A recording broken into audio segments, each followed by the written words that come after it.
Hi, star sign family. It's already February, and here's Shima.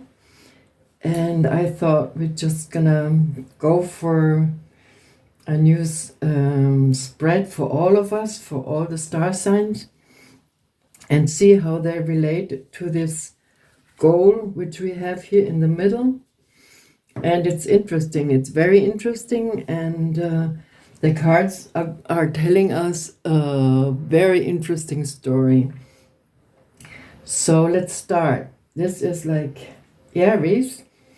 Aries is the first house, and it's like how we are managing, how we are going forward with everything, and persona. So it's a person, like how we develop as a person, but it's also connected to the star sign Aries. So the Aries people are the forerunners. They are the ones who are the pioneers. So it looks like there's a huge, beautiful idea coming on through in from the cosmos through the Aries energy. And who else has Aries? And we all have Aries somewhere in our horoscopes. So this part of us is getting activated. So this is, as I said, all these aspects are somewhere in us. So it's really interesting to see where your Aries energy is in, and it's connected to your persona. And this is interesting because it's a fantastic, super duper idea coming out of the universe. And it is created by Chiron in Aries. And Chiron in Aries is a rough and tough energy, but it's the wounded healer in us. So it's sort of analyzing, because it's connected with the middle, the goal. The goal is to analyze. This is like not to fall into depressions. It's there that we look into a part of it or analyze it with a therapy, like a tarot reading is also like a little possibility to look inside of yourself, and inside it's a help. But also family constellations, all kinds of therapies are this card. So we have to sort of advance. We have to give ourselves a little exercise for our minds and our souls, and we can't just, we have to wake up. We had it too comfortable. So back to Aries, it seems like there's this huge energy coming in from Chiron. And it's not only Chiron, guess what?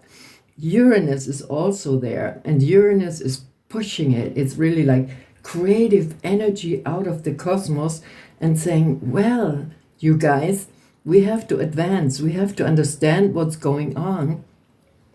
And if we understand, we can be successful. And that's in Libra.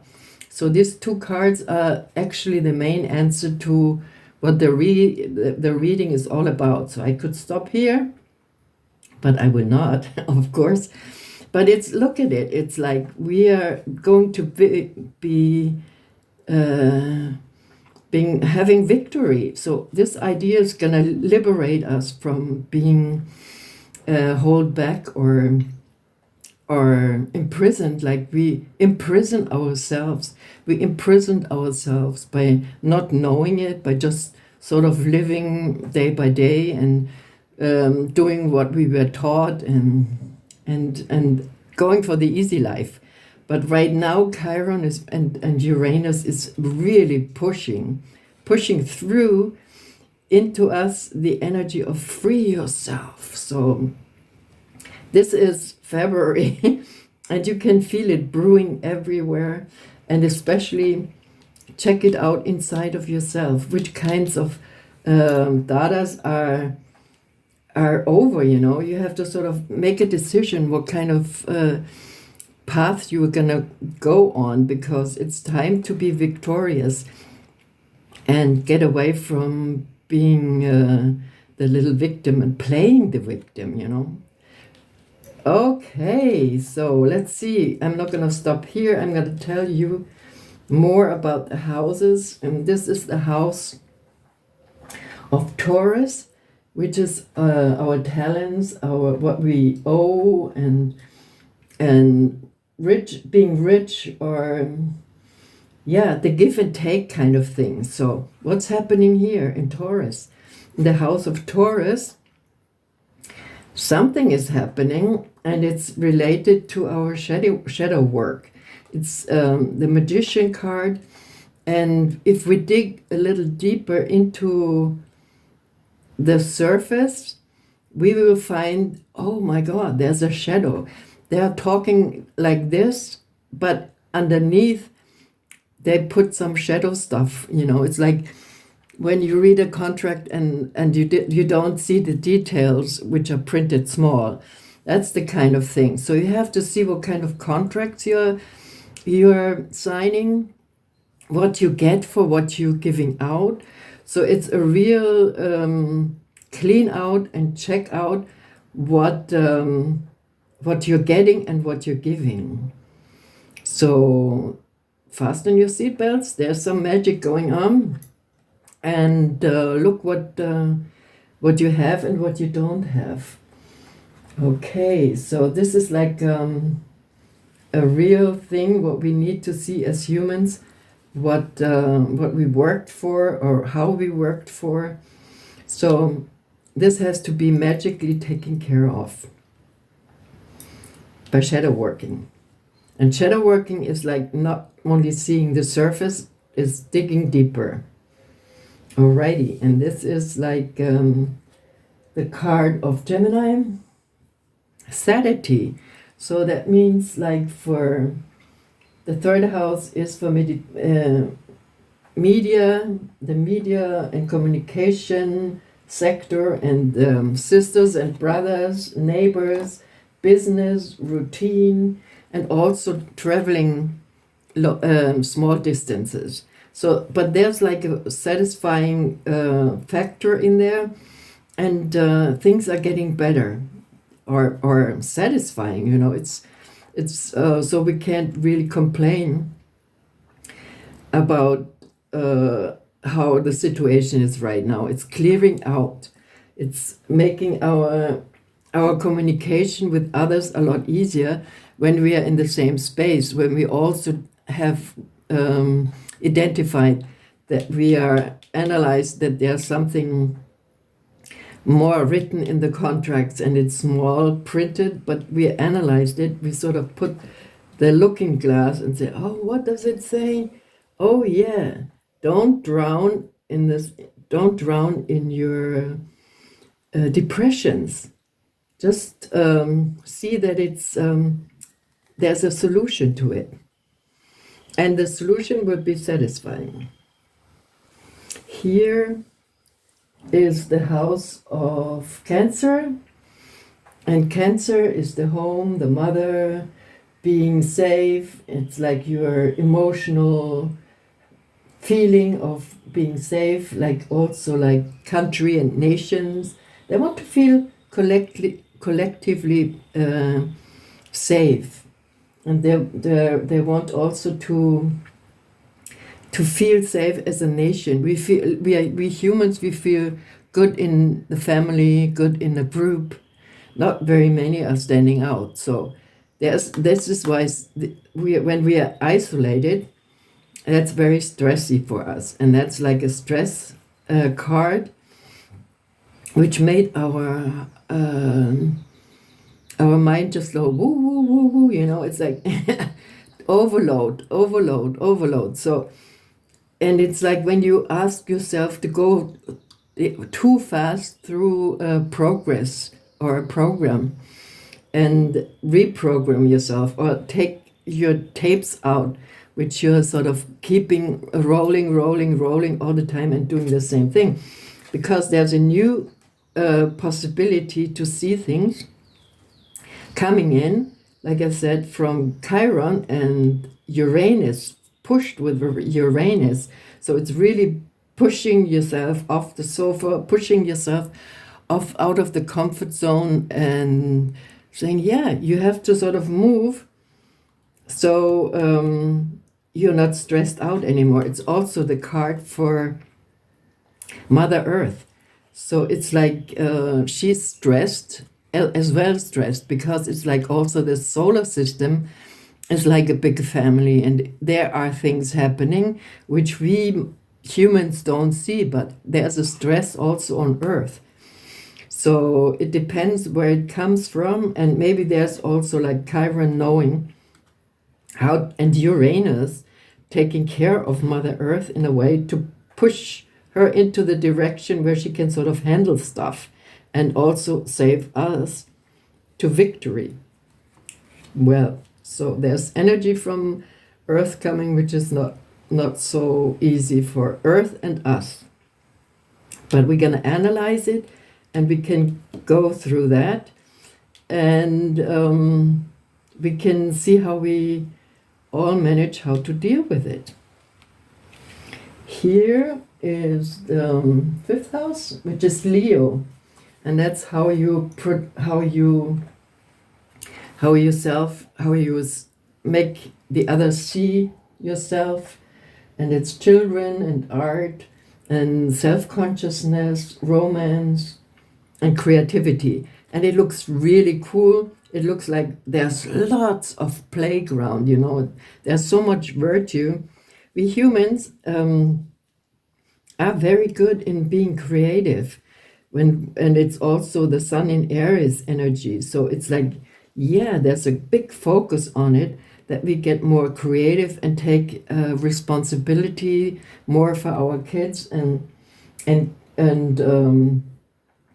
art and children and schooling, and also romance. Don't forget the romance thing. It's like it got so affected, this house of romance. There's no more time, because everybody was so isolated, so irritated. But now with virtues, we maybe get into a playing energy again, and can become creative. So we are really necessary. It's really necessary to have artists come out and say, okay, let's play the game of to see how we evolve out of that, and how we can express ourselves, our fear, our love, our future, you know, and how we can see it. You know, are we all want to be glued to a mobile, or do we want to exchange energy between us? So let's see. It looks like victory is coming. So put yourself into a positive state of mind, because that's where we're going. Here is the sixth house, Virgo. And so Virgo is working and doing the routine thing, and it's like working and serving others. And that looks a lot like this house is very drained. So Virgo, you're very drained. You did all these numbers, you did all this calculation, you did all this analyzing, and being very much in the mind. And being in the mind drains all your energy. Your emotional energy is no more there. So you can't even, you know, be able to decide to do something, you know, about it, like analyzing it, because you analyze everything to the ultimate point. So let that go. And this is why I'm saying analyzing, we can do that with our artists. They can sort of bring us back to stage, play what's happening in us, and when we can see that this drainage, we can turn it around and say, wow, there's a superpower pouring down into me, and I get charged. And it's not like always thinking, it's feeling, it's opening up like a lotus flower which comes out of the mud, and saying, yeah, I don't have to be in my mind.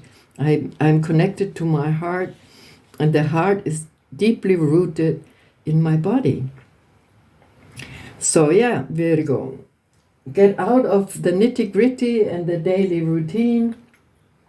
I think you need a break and just be sitting there and doing nothing and have watch the waves or the wind or listen to some good music and fill yourself with some beautiful, creative, wonderful energy which comes from the higher realms. Yeah, beautiful. Seventh house is Libra. It's the you, it's the confrontation, it's a relationship, it's partnership, it's diplomacy, it's politics, it's strategy. So it's the strategy, and our strategy is influenced by Aries. So there's a super duper energy coming in and bringing victory. So it's going to solve a lot of problems which are in right now seemingly to be everywhere. So there's really one cool idea. Maybe there's more cool ideas because all kinds of people will pick that up. This pioneer energy, they will pick it up and say, yeah, we analyzed how to get out of it. So Libra and Aries and Chiron and Uranus, they are helping us all to find a solution. And we have very strong future energy coming along with Chiron, because he doesn't take any bullshit. He just goes for it, and you either you work with it or you don't. You're done. I mean, it's a really tough healing system, but it's like it's really like take it or you die. It's like either you change or you just get outsourced. It's this hard. I mean, you better listen to what you have to do to get not outsourced. So you have to move, right? And here is our Scorpio house, which is like beautiful. Look, our Scorpios are very happy because they're into a peace. They're totally into peace, love, and energy coming from a higher level. It's like the guru, it's the master. No, it's like it's a process, and having Pluto come back. So but it's peaceful, and the Kundalini awakening, which we are all having through this return of Pluto, it's going to change in us, and it's going to change our passion, and all these conspirations are sort of making the space for peace. And it's via analyzing. So it's a very mental process, which Scorpio can help a lot. He's really into these two guys, Uranus and Chiron. So he's very much into that mind space of letting go and cutting things out and be peace, instead of drowning in depression and getting sourced out. If you're too depressed, if you have no way out of your depression, of your negativity, if you're too deeply in negativity, you're not going to make it. It's like really clear and amazingly clear that you have to sort also to make peace inside of yourself. Thank you, Scorpio. That's really beautiful, your energy. And here we have Sagittarius, and he's bringing in the guru and the master and the religion, and also traveling into far distances, like a travel where you sort of go for a year or half a year, and you experience another country or other places very closely. And Sagittarius, this is also you're connecting with other philosophies and connected to the goal. You are analyzing, but firstly you are letting go of fighting for something. You have the universe card, so that means you understood that you don't have to fight for anything. Everything is taken care of. You're in this big web, in this big cosmic web, where there is no need for fight, because everything goes anyway the way it's floating. So it's working itself out. So you just have to hang in there and experience what's going on. So here is the snake again. He sort of analyzes what he sees in his subconsciousness.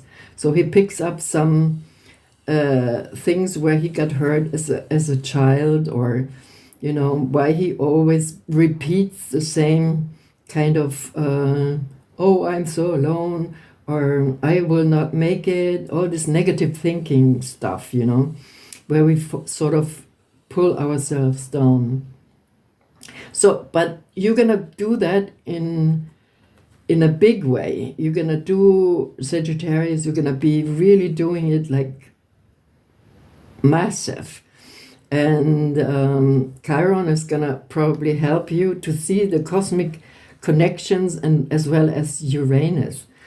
And we have to sort of trust in that, what's on beyond us.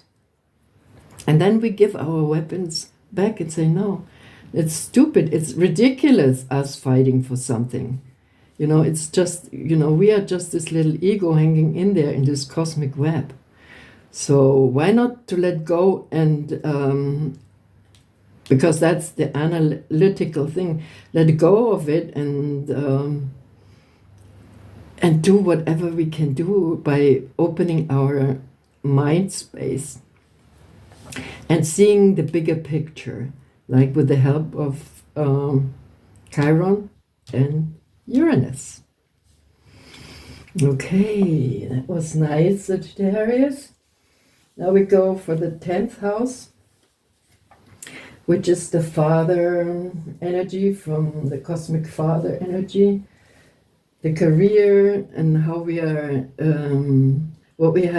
what our profession is, how we express ourselves, the house, and the relationship to a boss or a chef, or to your own authorities, or your personality. So this is a nice, beautiful card, which is art. So art is really what I mentioned in the beginning with Leo here.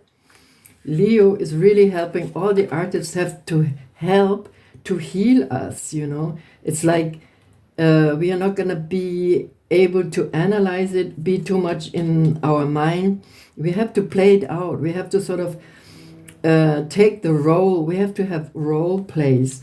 And then we can see in the other person, our father or our mother, because they are sort of standing there as a symbol. So all the artists are there to give us the possibility to see ourselves. That's how we sort of are made. We can see ourselves in the others. So there is the way out. Can you see that? It's really like playtime now for artists, but not artists which are like materialistic artists. Is really like artists who are sort of seeing the problem and really going for it. There's very little stuff going on, but I think it's gonna push us. It's gonna push in. It looks like it, that we have to sort of start to play really this family constellations, and be more for all our kids as well, who went through this draining energy. We are totally drained. We have to give this energy to our children via art. So that's where the Leo energy comes in, and we go for that. We have to save our children in big ways, so they can sort of understand themselves. Thank you. That's a nice situation. I love it. And I hope all the artists out there who are listening, they're sort of putting their compasses in the right position and saying, yeah, let's do that. Let's be creative. Let's be poetic. Let's express ourselves again, making theaters, being joyful, being dancing in groups. We need that as humans. We are a very group-oriented species. Okay. How are you doing so far? I hope you like it. It's really intense. And let's see what our friends here from the Aquarian side, which is the 11th house, are saying, because they are very much involved in this new idea. Aquarius is the Uranus, and also the Fool kind. Fool brings the keys. He brings the keys in because it's the higher octave of Mercury, and there are the good ideas coming for this creative energy. You know, there's like all of a sudden we can see that something gets born into matter. It's a higher universal mind, and it's like the Wheel of Fortune, which is sort of connected to friends, wishes, illusions, future. So it's a reform happening. Also, like a social new structuring is taking place. Well, also Zoom groups are people who are sort of talking about stuff in groups. They're enjoying and they're learning. So we find new learning systems via new tech, and maybe we can use that for our development and also to not drown in the subconscious negative energy, but bring stuff up, like small stuff, and talk about it. You know, it's like, and it's the Wheel of Fortune is like, can stop for us and bring something totally new into life, because it's also, the Wheel of Fortune is also Jupiter energy. Yeah, we can be lucky. There's this lucky star energy coming from Aquarius. Aquarius are pushing us out of our comfort zone into analyzing and asking, is this really true, what we are thinking? Is this really so negative? How can we sort of put our ideas together and see what's coming up? So, and the Wheel of Fortune is like really full of fortune. And the 12th house, which is like Pisces. And the Pisces are, it's like meditation, it's spa, it's workshops, it's healing ourselves, putting nice energy into our house. It's self-perfection. And here the card is the Queen of Swords, and she cuts out all the stuff she doesn't need anymore. So she's really like connected with this analytic energy, and she says, oh yeah, that negative energy, I don't need that anymore. It's just making me stuck, and I cannot progress. You know, my children are big. Why should I keep still the old bicycles? You know, I have to let go of old, outdated stuff, and I can use my sword so I can see what's good for the future children. This card stands also for Feng Shui, for example. And Feng Shui is also like the energy, like go through all the rooms and corners where you have some things stuffed, hidden, which you don't really need anymore, and you think you still need it. But if you clear out these corners, it's like clearing out your mental house as well. You know, it's like getting rid of all the stagnations in it's in combination with this card. It's cleaning out all the corners which are sort of pulling in negative energy. So get yourself some information about Feng Shui and see what is bringing in negative energy or what brings in positive energy, and analyze your whole situation in your household and put crystals up and flowers, and each corner of the house has a certain energy which you can enhance by putting either flowers or mirrors or stones, because that's what brings in beautiful energy. It's also, you can put tarot cards in certain corners of your house. So that's the whole round. And I think we will get a little new view of what's going on when we feel deeper into what I said to each of our star signs and put it all together and see that we are in this thing all together. And each aspect of the zodiac is in us. It's not like I'm only a Libra or I'm only a Cancer. We help each other, you know, like the sky and the earth. So and that's the axis. That's like Libra and Aries, where we are the moon nodes right now. So we have to go forward. We have to accept the energy of Uranus and Chiron pushing us, because that's the only way out. We have to do it. We can't wait for anybody else come along and say this is how we do it and no other way. We have to decide how to do it. I hope you see it like I do, and if you like it, give me a like and leave me a comment and share it with your friends if you think that it fits for them. And yeah, let's see next time. I will also look if I can do some teaching, so I can teach all the tarot cards. Each one, you can send me a confirmation if you would like me to do that. Then I would do a teaching of every day one card we would talk about, and then you could have like a whole set of all the cards, so you can identify the stories for each cards for yourself. Let me know in the comments if you would like me to do that, and see you next time. Thank you.